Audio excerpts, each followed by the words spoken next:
जय जगन्नाथ पुणी थे स्वागत करुच्ची आप प्रिय चैनल स्टडी इन माइंड जो थे आज आम देखा OSSC Odisha staff selection commission तरफ जो ATO आपण मैंने एप्लाई करते असिस्टेंट ट्रेनिंग ऑफिसर तो तार प्रिलिमिनारी एग्जाम डेट आगर वीडियो छाड़ी सारी सहित तार एडमिट कार्ड रिलीज होती। तो चलतु केमी आपको डाउनलोड करेंगे तार भिडियोटी आपने संपूर्ण भाव में देखूँ डेरी नक जदि नुआ अच्छा चैनल को सब्सक्राइब करूँ और सांग सहित सेयार करूँ।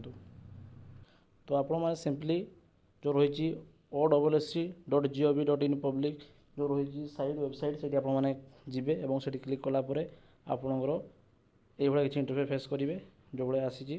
तो Odisha staff selection commission home page आसीजे आसार पर टिके स्क्रॉल डाउन कर तौक जी देखिपे आपने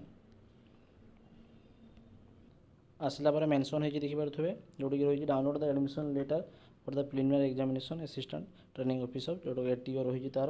तो ये क्लिक करके आपको डाउनलोड करेंगे आपंकर आईडी लॉगिन हो यूजर आईडी फोन नंबर और पासवर्ड देकी लॉगिन कलापर से आपने एडमिट कार्ड टी डाउनलोड करेंगे।